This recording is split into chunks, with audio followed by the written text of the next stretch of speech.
So here we are, your first step onto your NXCAM training course. In this lesson, we're going to take a look at NX for the first time, and we're going to go over layouts, environments, personal preferences, and we're going to take a dive into our first manufacturing environment. And in the manufacturing environment, we're going to take you through the different tabs, all of the things that you're going to get used to seeing on a daily basis. We're going to go through geometry groups, geometry structures, operation layouts, and yeah, it's going to be a lot to learn. But the way we're going to approach this course is we're not going to spend too much time going over the layouts and environments, because that could be a day, 2 days course just completely on its own. NX is such a broad and diverse system. So what we're going to do is we're going to focus on getting into the manufacturing side as soon as possible, get toolpaths down, and you learn everything by repetition, just doing it over and over again, because we could spend ages going over the layouts, but you'll probably end up forgetting a lot of it. So we're just going to dive straight into manufacturing as quick as possible and start going through the repetition process. Okay, here we are. We have NX open, and this part that you see on the screen is actually the first part that we're going to program. So have a quick look at it. There's nothing too difficult on there, I think, but there's just enough on there to make it interesting. That's nice. So we've got a couple of parts in the pipeline for this, so we'll go through them on the next lesson. This one's going to be all about going over the layout. So the first thing is the environment. So you can see at the top here, it says that I'm currently in modeling. So NX has a few different environments, and we can see that via the file tab up here. This is the quick access toolbar at the very top. So you've got your save functionality and some other basic stuff. But this is the easiest way to know what environment you're in. So we're currently in modeling. And the way that you see your different environments is under File and this Start bit here. So these are what we've got available here. You can see all applications. There's going to be loads that you're never going to even look at or see. NX is just such a big package. Your main ones that we're going to focus on is manufacturing and modeling, which we're currently in. So take note of the hotkey here, because this is the way that I personally flick in between of that. So if we go into manufacturing now, we can see, let's just start a process for this, cam general. We'll go through this when we actually come to do our part. So now you can see we're in NX manufacturing. So NX manufacturing will open up a lot of other tools to us. You can see how the top bars totally changed now, and also all of these bars will have different options in there now. So these top bars, think of these as like groups.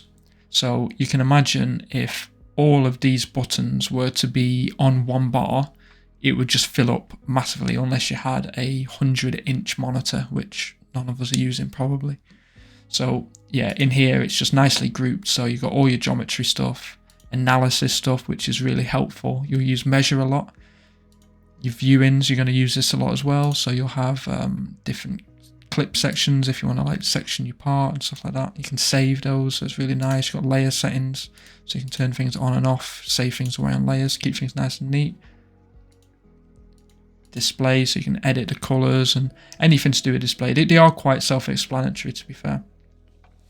Okay, so if we go back to modeling for now, so you notice that I hit the key M then. So if I just do Control Alt and M again to take us back to manufacturing. And then under the File tab, you'll see now we have modeling available. So it's Control M. Also, just M works, I think. Yeah, just M works as well. Okay. So now you can see, now I'm in modeling again, you can see now I have different options available to me through these groups. A really powerful tool is this search function here. Because all of like the functionality is normally hidden away in groups, sometimes you can figure out where things are and stuff. So it is quite helpful just to be able to come back to here. So for example, just a basic block is something that I use quite a lot. So just a block, we can type that in. see you get the block. There we go, it's ready to use. Also, you can go block and hit the search, and it'll take you to a different window with everything it can find related to the word block. So it is a really powerful search tool. So you can see you got a lot of different functions here. But it's normally, if you normally know the rough idea of what you want, you could just type it and don't hit search or anything. You'll see it pop up there. The same way if I do like sil for cylinder and stuff like that. So you're going to use this a lot, and I use this a lot as well. Okay. Now on the left side you have the resource bar. So all of these little icons here. So because we're in modeling, and some of them, most of them stay here for a while depending on what session you're in.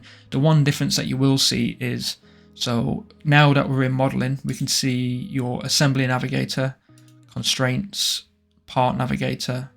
This is like a notification center, so if something happens in your part and it issues notification, you can find it here. This is a resource library, so you'll be able to, you can save parts away to here. So let's say if you wanted to build a library up of bolts, for example, you could save them in your reuse library, and then you can just come to it and select them and find what bolt you want to use and just drag them into your session. It's really, really helpful. I've seen this being used in a lot of big companies to organize stuff. It does help. And there's a couple of other stuff in here that we won't be using straight away.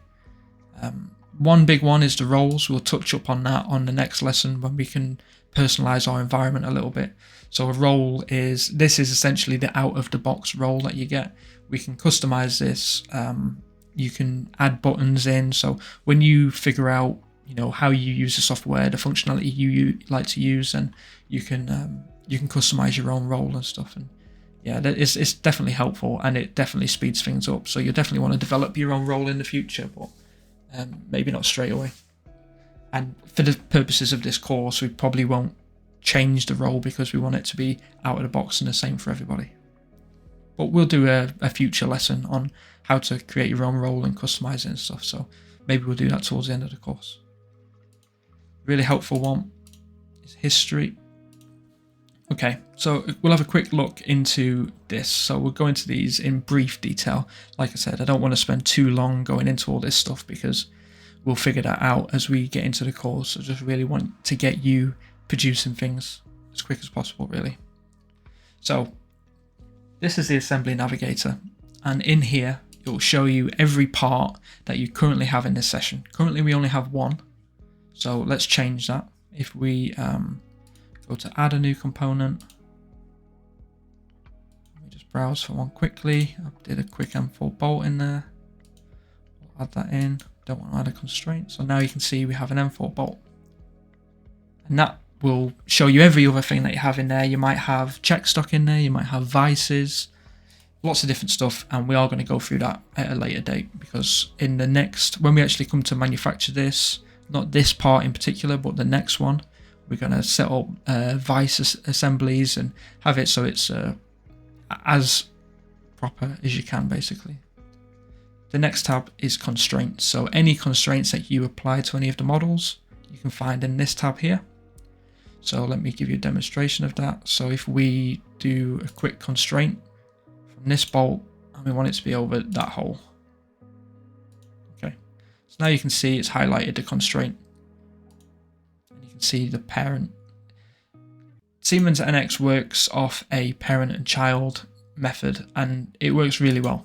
So you can see the work part is the parent, concentric is a child of the work part, and the bolt is a child of the constraint. This will be a lot easier to see when we go into the geometry structure of manufacturing, and you'll understand it a lot, and that is where we use it mainly. Not just there, but that is where you will use it mainly, and that's how you'll become familiar with it.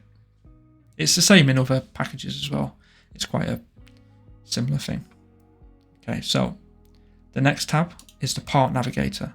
So here you can see the history of how I created this part. So you can see the main body. So I created it starting from a block, added the blends, chamfers, and it gives you a complete history of how you made the part, which is nice. And also when we come to the manufacturing side of things, This is where if you create any check stock, any sketches, any history that you do towards a part which is non-operational, so it's like sketches and boundaries, whatever you want to do, you'll see the complete history of it in here. And it's always a really good tip to keep this nice and clean in here, because if anybody else ever has to pick up your work or you're working on big projects, sometimes things can get a little bit messy. So you can see here I've used something called a feature group, and this feature group houses it's just like a big folder, and this houses anything related to each other. So you can see I've put all the corner pockets inside here. Anything to do with my main body I've put inside here, so it kind of all makes sense. Okay, notification center, we don't have to touch into that. One thing you can't see here is the operation navigator, and this is how we access any manufacturing related stuff. And we can't access that because we're currently in the modeling environment. So to switch to that, I'm going to use the hotkey of Control Alt and M. That's flicked me over. So now you can see we've got a few new ones available to us. So that being the operation navigator. So this is going to be the page that you're looking at 90% of the time. So operation navigator is anything to do with CAM. So we can see currently we don't have any toolpaths in this program. So let's just open up a sample part. So we can go to the Sim 08 sample machines. This is just an example.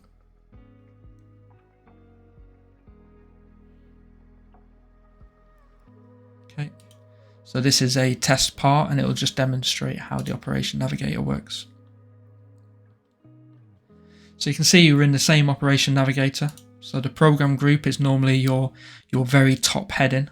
So everything that you do would live under there. So for example, I like to call this name like the part name, or people would name that whatever they want. They might just name it program or NC code or whatever, but I like to call it the part name normally.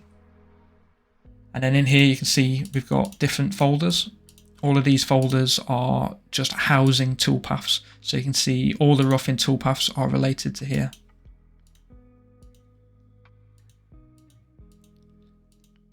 And then the top face for this green area, which is how this template has been done. You can see everything related to it here. Nice.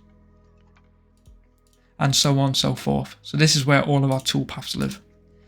Now you can see in the operation navigator that we have a few other little tabs and groups available to us. So we've got the tool view. So if we just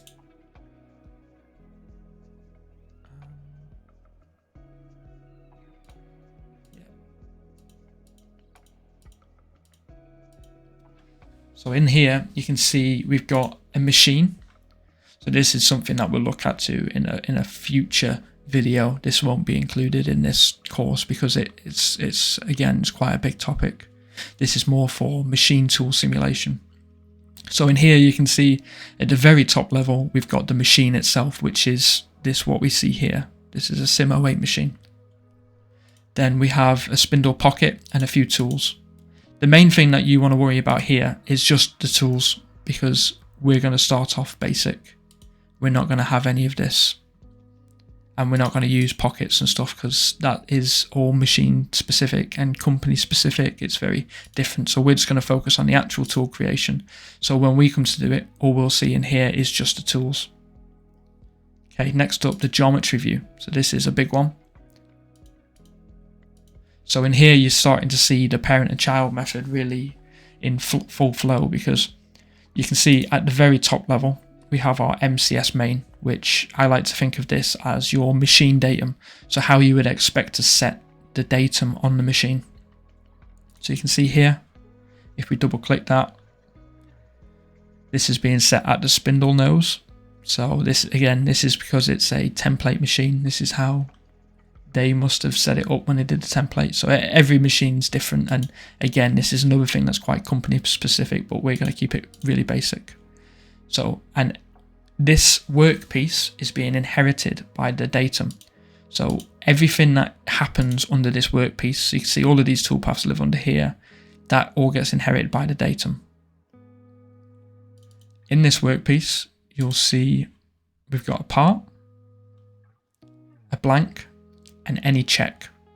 So in here currently, you can see that this eye icon is available, whereas it isn't here. That's because in the check, there's nothing selected.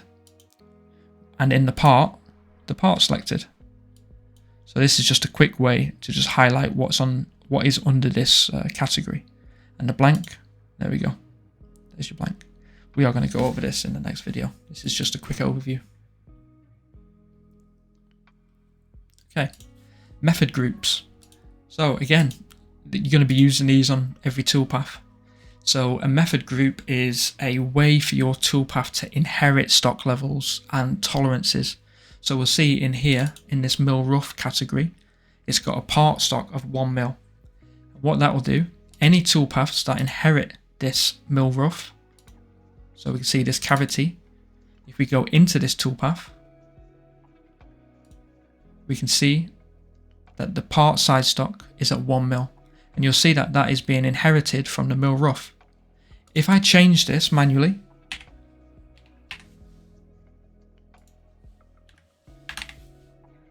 see now this padlock is unlocked and it's now being locally defined.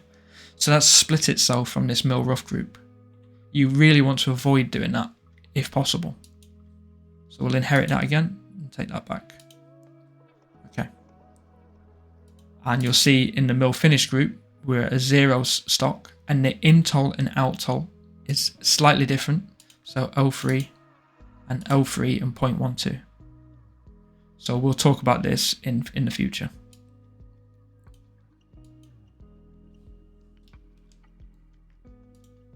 Okay, there's a couple of other tabs in here, but they get quite, not high level. We are going to touch on this in the future, but probably not now. Just quickly, the machine feature navigator. This is a way that you can automatically recognize features on a part. So this is one of the real benefits of having NX as a design package and a CAM package. When a designer or somebody who designs a part, because they're designing it in NX, so you'll see on our first part that we looked at here, when I design these holes, it has all of these attributes attached to it. So hole depth and hole diameter and stuff like that. And the beauty of like the two systems together is when we come to the CAM side, it recognizes these features and it pulls a lot of the data through. That's really good for things like threaded holes where it might have a different pitch and maybe like a not normal pitch size or something for an M5 thread. It automatically gets brought through, so your toolpath will, before you even set a pitch for your toolpath, it will just inherit it from this, and that way it can stop errors happening on the machine. Yeah, I don't think we're going to touch on much else in here, so that will conclude this little course. And in the next part of the lesson, we'll start looking into actual setting up our CAM session and getting ready to produce this part. So yeah, it's going to be really fun. Look forward to it.